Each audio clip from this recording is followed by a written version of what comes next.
Something unusual is unfolding inside the British military, and it's not part of any training exercise. Soldiers are walking out en masse, and this time, it's not about money, pensions, or political infighting. It's something far more profound, a quiet rebellion that's shaking the foundations of Westminster. At the heart of it all is Keir Starmer. This isn't just about staffing numbers. It's a message. And once you understand the full picture, it becomes clear why so many are finally saying, enough is enough.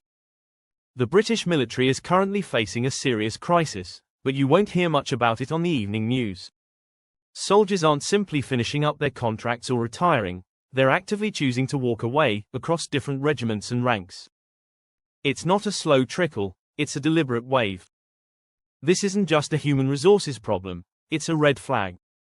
These are trained professionals, people who once wore the uniform with pride, now deciding they no longer believe in what they're being asked to do. So, what's really pushing them out? It goes far beyond tight budgets or rough living conditions. The heart of the issue is what the military has become. Increasingly, those inside are questioning whether their role is about protecting the UK or about being drawn into international conflicts that serve foreign interests. And at the center of that unease is the situation in Ukraine.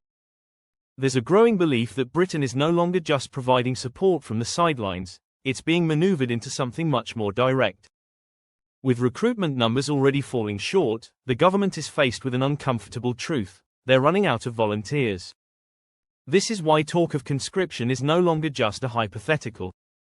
It's becoming a genuine possibility. If people stop signing up willingly, the state may well start forcing them. Imagine being drafted into a war Britain was never directly part of. Many of today's soldiers say they'd proudly defend the UK if it were under threat, but this isn't that. They're not walking away out of fear. They're walking away because they refuse to be pawns in a global chess game. They've seen through the speeches, the slogans, the flag waving. They're informed, connected, and increasingly unwilling to fight for causes that have nothing to do with British safety. To them, this isn't about duty, it's about principle. They're rejecting the idea of being used in proxy wars driven by leaders like Zelensky, Starmer, and others who appear determined to involve Britain deeper in global entanglements. That choice to step away is not cowardice, it's courage. Because if the state ever tried to force people into service for a war overseas, most would rather sit in prison than comply. And you can't blame them. This isn't just about military roles, it's about integrity. It's about refusing to have your life used as collateral in someone else's political theater. Everyone should be paying attention to what's happening. If conscription becomes policy, it's not just soldiers at risk, it's your brothers, your sons, your neighbors. Suddenly, everyone is part of the equation. And when that moment comes, we'll all be forced to decide: do we follow orders and pretend it's our duty, or do we take a stand and say, not in our name? Because once conscription is normalized, the government can decide who gets sent where, who risks their life, and for what purpose. And that's when we lose more than just military control, we lose autonomy over our own bodies and futures. The soldiers who've walked away deserve respect. They're not traitors. They're not running. They're refusing blind obedience and standing for something greater. And the signs of this shift in how the armed forces are treated are appearing in other areas too.